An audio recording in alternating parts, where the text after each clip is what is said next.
리처드 하버슨이라고 하는 분이 계신데, 이분이 책을 쓰셨는데 제가 오래됐습니다. 교회의 변질이라는 제목의 책을 썼습니다. 근데 그 내용 뭐 자세하게 설명할 건 아니지만 아주 간단한 게 이분이 문제 제기를 합니다. 뭐라고 이야기하냐면, 교회가 처음 이 땅에 세워질 때 그 처음 교회, 바로 저 초대교회 당시를 생각해 보면, 맨 처음 교회는 그야말로 살아계신 예수 그리스도 안에서 정말 친밀하고, 그 어떤 친형제보다도 친밀하고, 그리고 생명력이 넘쳐나는 그런 관계가 있는 그런 교회였다. 그런데 이 교회가 이런 엄청난 생명력을 가지고 세상을 막 변화시키고 도전을 주고 세상을 움직이고 이렇게 했었는데, 그땐 규모가 작았어요. 그런데 이게 이제 복음의 확장이 되면서 그리스로 넘어가죠.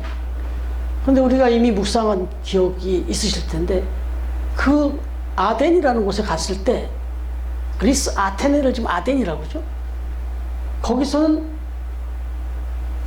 사도 바울도 복음을 전하다가 좀 실패한 듯한 느낌을 받았다고 그랬잖아요. 왜요? 거기 철학이 융성했던 곳이기 때문에. 그래서 결국 이 교회가 그리스로 넘어가면서부터 철학이 되었다. 사랑의 그 파워풀한 관계가 교회였는데 그리스로 넘어가면서 철학이 되어버렸다. 그리고 이것이 다시 복음이 로마로 넘어가면서부터는 말 그대로 제도가 되어버렸다.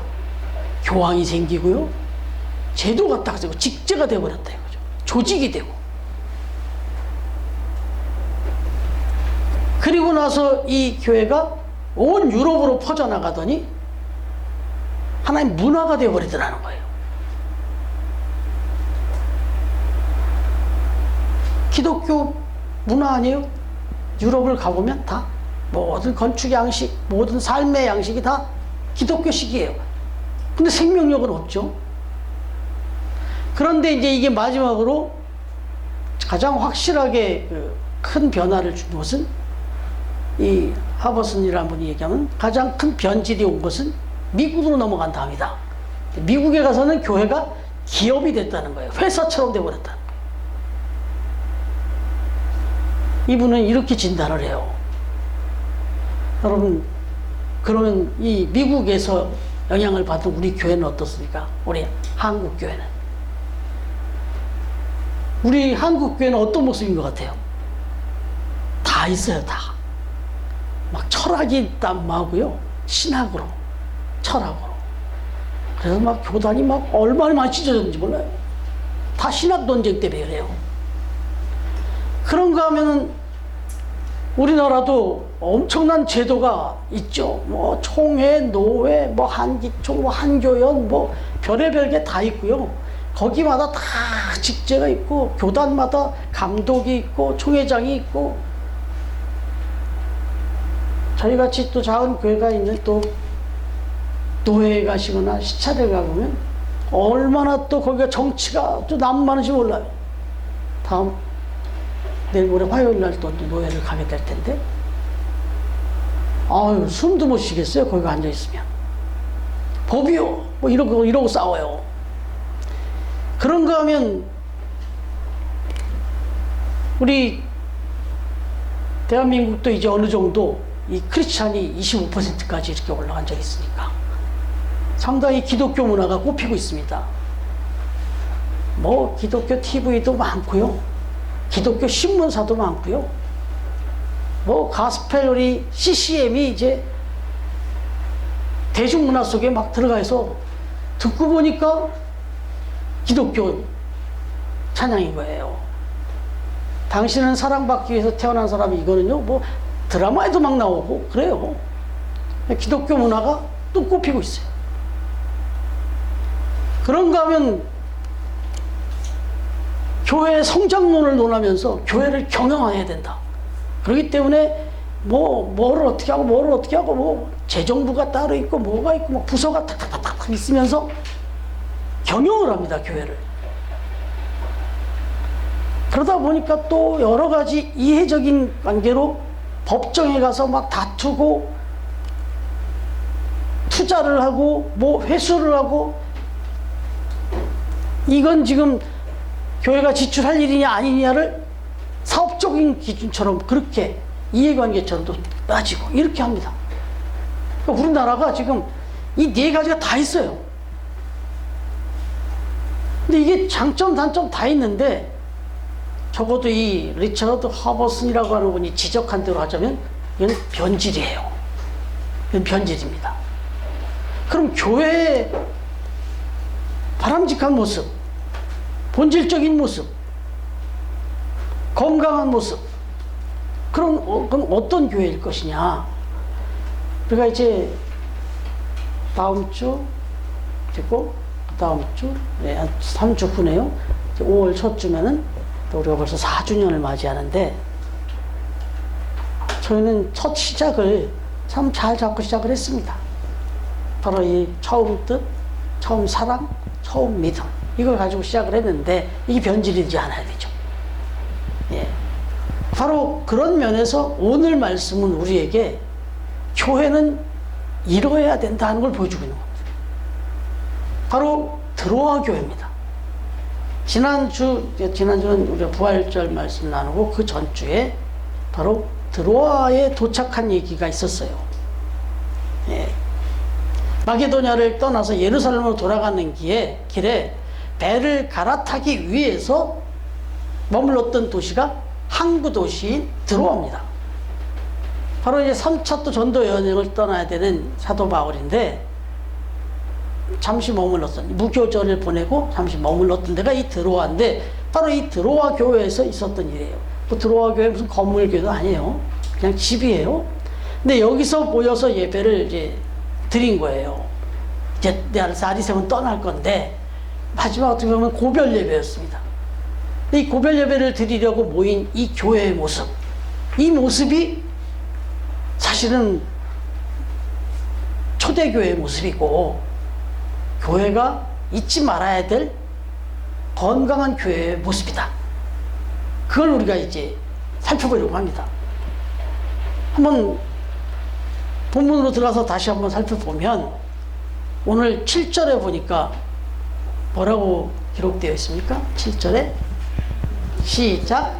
그 주간의 첫날에 우리가 떡을 떼려 하여 모였더니 바울이 이튿날 떠나고자 하여 그들에게 강론할세. 여기서 여기까지만 할까요? 7절 여기서. 중요한 건 여기에 핵심은 모였다는 겁니다. 뭐 딴 거 없어요. 교회는 모여야 돼요. 교회는 모여야 되는 거예요. 그런데 이날이 어떻게 모였냐?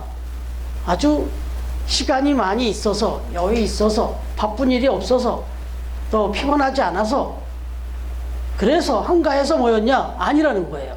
여러분, 지금 이렇게 달력을 보면 일주일이 있고 7일마다 한 번씩 쉬잖아요. 이 달력이 아직 정리 안 됐을 때예요, 이때가. 그러니까 저 유대인들은 금요일날 저녁부터 토요일날 해질 때까지, 그러니까 금요일날 해가 져서 토요일날 해가 질 때까지, 그때가 안식일이에요. 그래서 유대인들은 신앙적으로 그날을 쉬었어요. 그렇지만 아직 주일이라는 개념이 없었어요.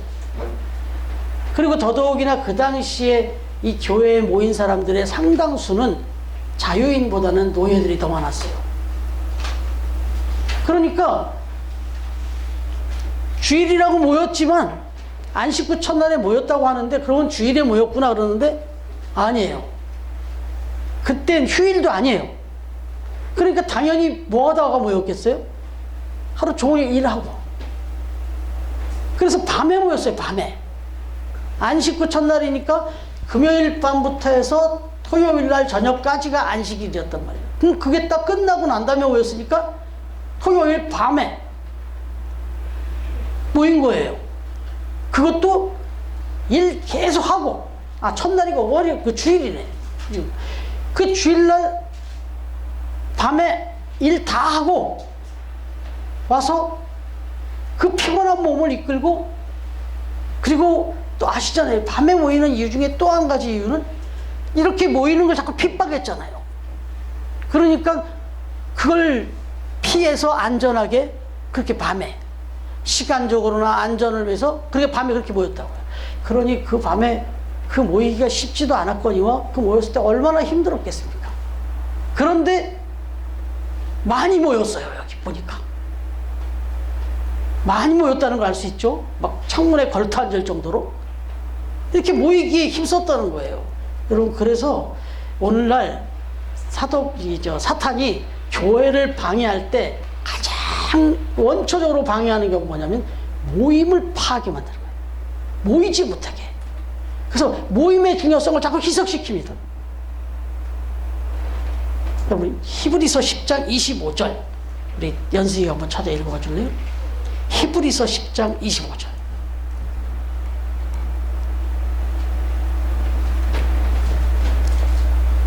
모이기를 피하는 어떤 사람들의 습관과 같이 하지 말고 오직 분하여 그 날이 가까움을 둘수록 더욱 그리하자. 예.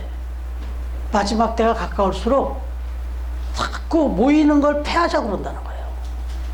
자꾸 모임이 깨진다는 거예요. 여러분, 코로나로 우리가 가장 어려움을 겪었던 건 모이지 못했던 거예요.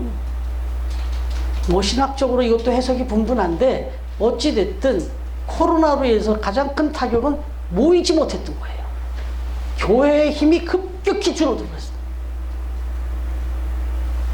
그리고 나서 코로나가 딱 풀렸는데 모이려니까 뭐 집에서 예배 드려도 된다고 하던데, 아니 코로나 때 보니까 집에서 예배 드리라고 하더만, 영상으로 다 예배를 드리게 하더만, 이렇게 이제 하면서 그래 내가 집에서 예배 드리면 되지, 하나님은 어디든지 계시는데, 뭐 이렇게 이제 해석을 하고, 또 어느 좀 영향 있는 목사님이 그런 뜻은 분명히 아니었어요. 그런데 그분의 이야기 중에 성전은 꼭 건물로 지어진 거기만 성전이 아니다. 성전은 바로 하나님을 모신 내 마음이, 나의 삶의 자리가 성전이다. 뭐 이런 얘기를 하셨으니까 사실은 성전의 범위를 확대시켜 주신 거거든요. 어느 곳에서든지 교회에서 예배 드릴 때 전 똑같이 예배 드리라 이런 뜻이었는데, 그래 뭐 교회만 가야 성전이야? 이렇게 또 이게 누가 주시는 음성이냐? 이게 사단이 주시는 음성이에요. 사단이 속삭이는 음성이에요. 그래서 지금도 아직까지도 회복이 지금 많이 되고 있다는데도 아직도 한 30% 40%가 교회에 지금 나오지 않고 있다고 그래요. 이 사단이 계속 방해하는 거는 못 모이게 하는 거예요. 그래도 감사하게 우리 처음교회는 작은 교회이기 때문에 그런 역동성이 가능했잖아요. 그래서 코로나에도 우리는 계속 모였잖아요. 예배는 여기서 드릴 수 없어도 효자로 나와서 예배를 모였잖아요. 계속. 그것이 너무 중요하다. 그래서 예수님이 말씀하실 때 마태복음 18장 20절에 보면 두세 사람이 내 이름으로 모인 곳에는 나도 그들 중에 있느니라 그랬어요. 모임을 너무 중요하게 여겼어요. 모이라는 거예요. 거기에 예수님도 같이 함께 있겠다는 거예요. 너희들이 모여라. 함께 모여라. 늘 모여라. 거기에 너희들만 모이는 게 아니라 나도 거기 있겠다. 함께 모이겠다. 나도 함께 하겠다. 그렇게까지 말씀하셨어요. 바로 이 드로아 교회는 그런 교회였다는 거예요. 이 어려운 여건 속에서 그 피곤한 가운데, 그 위험한 가운데, 그 장소도 협소한 가운데 모였어요. 그리고 두 번째로 보면 이 드로아 교회의 모습은 말씀을 아주 사모했어요. 어떻게 사모했다고 기록합니까? 아주 집중해서 경청을 했는데, 사실은 유두고라고 한 청년이 떨어져서 죽을 지경에 이르기까지 사실은 길었어요. 설교가 한 6시간이 넘게. 여기 지금 추론을 해보면 6시간이 넘게 계속해서 사도 바울이 집중해서 말씀을 전했습니다. 그런데 이 유튜브란 천연이 졸아서 떨어져서 그렇긴 하지 상당수의 대부분의 사람들이 그냥 똘망똘망하게 그 말씀을 완전히 한 말씀 놓지 않겠다고. 왜? 이제 다시 못 만날 것 같았거든요. 사도 바울도 이제는 또 여기 언제 들릴까 싶은 거예요. 그래서 집중해서 이렇게 말씀을 전했단 말이에요. 그래서 수많은 사람들이 그냥, 그리고 정말 많은 이들이 모여가지고 여기 뭐 등불을 켜놨다고 그랬는데, 우리가 모인 윗다락에 등불을 많이 켰는데 그랬어요. 사실은 이 당시에 이 저녁 때가 되면 또 추웠어요. 여기는 기온이 그냥 급변하는 거예요. 낮 기온과 밤 기온이 뚝뚝 떨어지는. 그러니까 빛을 밝힌 것도 있지만 열을 내는 데도 있었어요. 그 등불을 많이 켜놨다. 그러다 보니 뭐 공기가 탁하죠. 그러니까 이렇게 졸릴 수도 있어요, 사실은. 그럼에도 불구하고 한 명도 흩어지지 않았습니다. 열심히 그 말씀을 듣고 말씀을 전하고, 정말 이건 사모하지 않으면 가능하지 않아요. 어떻게 6시간을 6시간이 넘도록. 여러분, 이런 교회에 어떤 일이 벌어집니까? 기적이 벌어집니다. 이렇게 말씀을 사모하는 교회, 모여가지고 말씀을 사모하는 교회는 말씀은 생명력이 있기 때문에 기적이 일어나는 거예요. 사실 생각해 보세요. 말씀을 듣고 막 집중해서, 그리고 사도 바울도 막 마지막까지 그 안타까운 마음에 다시 또 여기 언제 오겠나 싶어서 그렇게 열심히 말씀을 전하는데, 거기서 청년이 하나 졸다가 떨어져서 죽었어요. 여러분, 그래서 사도 바울이 내려가서 보니까 안 죽었다는 거예요. 떠들지 마라, 소동하지 마라, 당황하지 마라, 생명이 그에게 있다 그랬어요. 근데 분명히 떨어져 죽었는지라 그랬죠. 이걸 누가 기록했습니까? 사도행전을? 누가잖아요. 누가의 직업이 뭐예요? 의사라고요. 근데 의사인 누가가 죽었는지라라고 기록했어요, 분명히. 그랬는데 사도 바울은 내려가서 품에 안고 기도했더니 생명이 있더라. 이건 살아났다는 거지, 기절했다가 지금 깨어난 게 아니라는 거예요. 분명히 누가가 볼 땐 죽었어요. 그랬는데 상황이 분명히 죽었던 거 맞거든요. 누가는 늘 같이 있었잖아요. 그랬는데 살아났다는 거예요. 여러분, 이게 이제 교회의 본질인데, 생명을 살리는 교회예요. 교회는 분명히 죽었어요. 그러나 모여서 말씀으로 그렇게 우리가 하나 될 때 죽었던 영혼들이 살아나고, 정말 이제는 완전히 끝났다고 하는 문제가 해결되고, 절망이 희망으로 바뀌고, 이런 데가 교회예요. 이런 게 교회다 이거죠. 그리고 용기를 얻고, 여기 보니까 살아난 청년을 데리고 가서 적지 않게 크게 많이 위로를 받았더라. 막 크게 많이 위로를 받았다. 엄청 큰 용기를 얻었고 힘을 얻었다는 거죠. 사실은 이 사람들 입장에서는 이제 사도 바울이 떠나가는 그 상황이 불안하죠. 이제 우리끼리 또 어떻게 신앙생활을 해야 되나, 어떻게 믿음을 지켜야 될 것인가, 많이 불안했을 거예요. 말씀을 들으면서도 가능하다면 사도 바울이 안 떠났으면 좋겠다는 생각도 있었겠죠. 그런데 그런 사람들에게 이 유두부가 떨어져 죽는 것은 충격이었어요. 아니, 이렇게 예배를 잘 드려 우리가 하나 되고 있는데, 이런 죽었던 사람이 살아나는 일이 벌어지는 건, 그런데 살아있는 사람이 죽었잖아요, 지금. 멀쩡한 사람. 그래서 얼마나 당혹스럽고 얼마나 또 충격을 받았겠습니까? 그런데 하나님은 이게 드라마틱할 때가 있어요. 오히려 유두부가 쓰임받은 거예요. 어떻게 거기 가서 그래 졸아갖고 그래 떨어져서 한심하게 그렇게 죽냐, 이럴 수 있겠지만, 아니요. 유튜브도 어마어마한 그 사모하는 마음이 있었어요. 그 모임과 그 말씀. 그래서 유튜브란 청년이 어떤 직업을 가지고 있는지 모르지만, 그 당시의 상황을 볼 때 유튜브도 뭐 그렇게 높은 층의 사람은 아니었겠다는 말 있어요. 그런데 하루 종일 일하고 그 탁한 공기 속에서, 그 어두운 그 밤에, 그곳에서 그 자리도 없어갖고 막 사람이 꽉 차서 그 창문에 걸터 앉아서 피곤이 막 몰려오지 않았겠습니까? 그러니까 떨어졌죠. 하나님은 그렇게 사모하는 사람을 가만두지 않죠. 그런 사람은 죽어도 살아나요. 사명이 있기 때문에. 그래서 수많은 드로아 교회 성도들에게 어마어마한 위로를 준 거예요. 그래서 사도 바울이 떠난 다음에도 이 기적이 이 사람들에게 힘을 준 겁니다. 그래, 죽지 않으면 까무라치다. 여기서 우리가 이제 사도 바울이 떠나고 우리가 여기서 믿음을 지킬 때 이렇게 죽어도 살려내시는 하나님이 함께 하신다. 이보다 더 큰 위로가 어디 있어요? 사도 바울을 통해서 그렇게 말씀을 전했지만 하나님은 그 말씀뿐만 아니라 사도 바울이 떠나도 걱정하지 마라. 죽은 자도 살려내는 내가 있다. 이걸 보여준 거예요. 그러니까 이렇게 모이기에 힘쓰는 게 주의를 그렇게 시키고 예배를 드리고 하는 걸 좋아하는 거라, 사모한 거라면 이건 말씀을 사모한 겁니다. 하나님 능력을 사모하고. 바로 그랬다는 거예요. 자, 그런 다음에 세 번째로 가보면 오늘 11절 내용 한번 읽어보시겠습니까? 11절 시작. 올라가 떡을 떼어 먹고 오랫동안 곧 날이 새기까지 이야기하고 떠나니라. 아멘.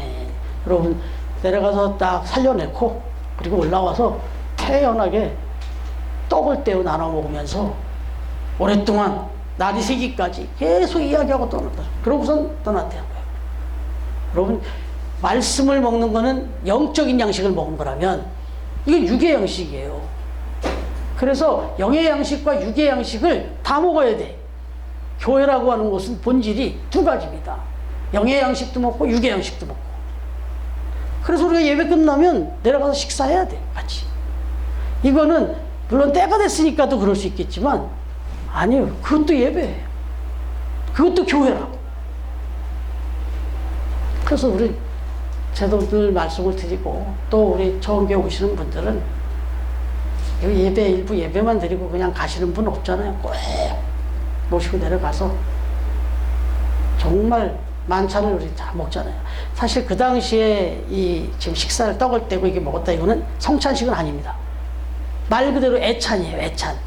근데 그 당시에 생각해 보세요. 하루 종일 일하고 막 그렇게 힘들게 모인들이니 사실은 일주일에 한 번씩이든 또는 이렇게 모여서 이 교회에서 모였을 때 먹는 이 음식이 가장 만찬이었다 그래요. 이 사람들이 그 자기의 그 삶의 자리에서 그 노예든 그 어려운 여건에 있었던 사람들, 낮은 신분에 있었던 사람들이 가장 인격적으로 그리고 가장 풍성하게 먹었던 곳이 이 모여서 교회에서 먹었던 식사래요. 그래서 이 교회에 모였을 때 가장 잘 먹었대요. 그래도 이 비교적 이 사람들의 삶의 자리지. 그리고 눈치 안 보고 가장 사랑스럽게 인격적인 대우를 받으면서 먹었답니다.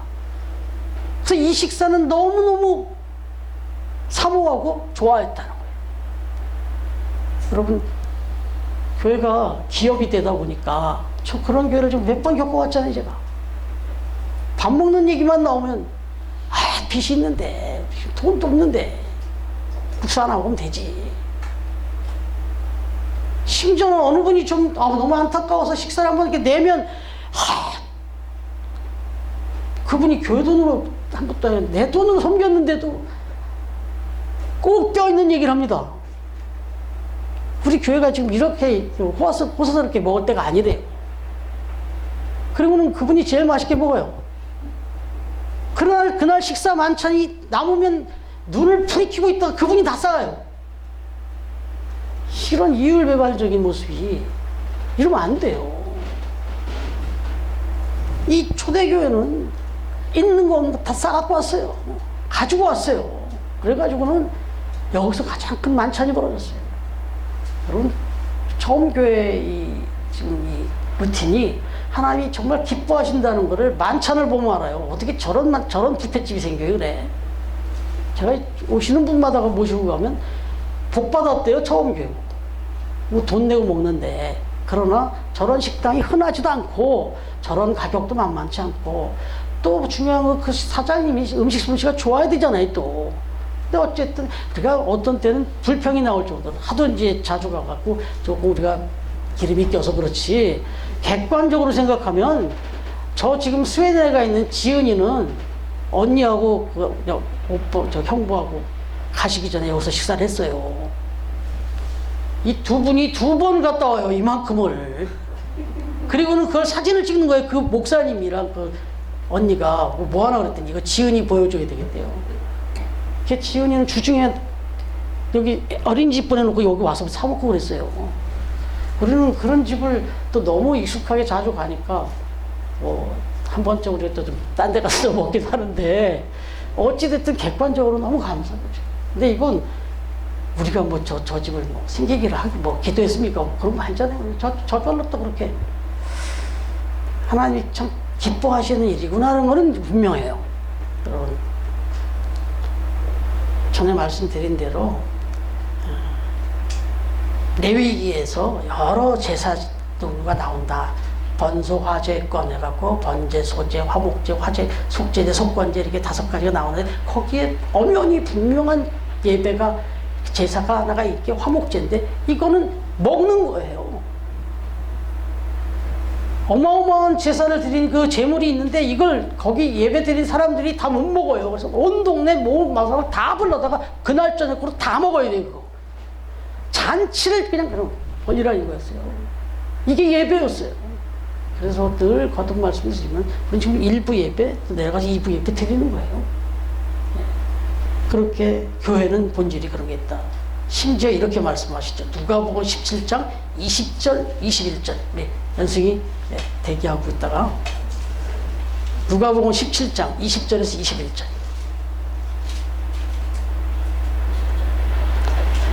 누가복음 17장 20절부터 21절 바리새인들이 하나님의 나라가 어느 때에 임하나이까 묻거늘 예수께서 대답하여 이르시되 하나님의 나라는 볼 수 있게 임하는 것이 아니요 또 여기 있다 저기 있다고 못하리니 하나님의 나라는 너희 안에 있느니라. 아멘.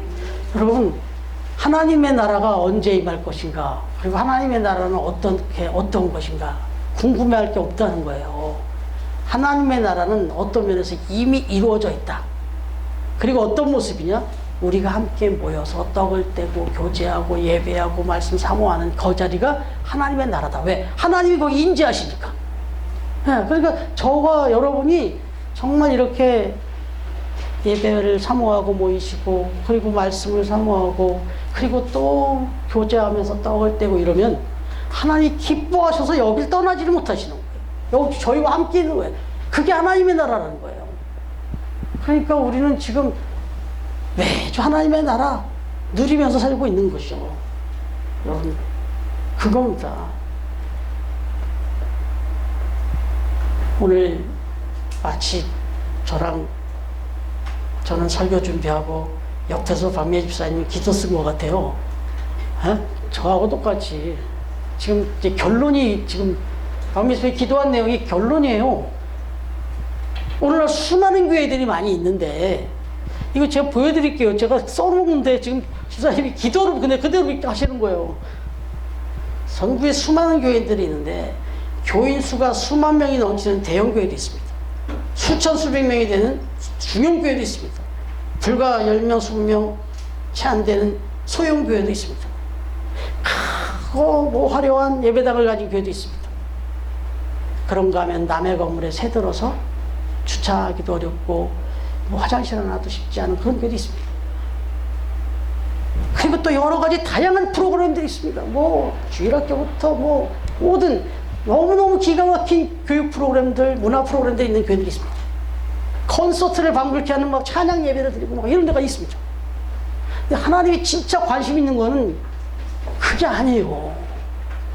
하나님이 정말 관심 있는 거는 이 모임을 사모하고 있느냐, 이 모이는 것 자체를 사모하고 있느냐, 그리고 여기서 말씀을 사모하느냐, 그리고 서로 사랑하고 떡을 내면 이 교제를 사모하고 있느냐, 이걸 하나님은 관심을 갖고 있다는 거예요. 거기에 임재하셔서 거기가 하나님의 나라가 된다는 거예요. 우리 처음 교회가 지금 그걸 하고 있잖아요. 그러니까 자랑하라는 얘기가 아니라 혹시나 누가 물으면 그냥 이것만 얘기하시면 돼요. 이게 하나님이 기뻐하시는 교회 모습이다.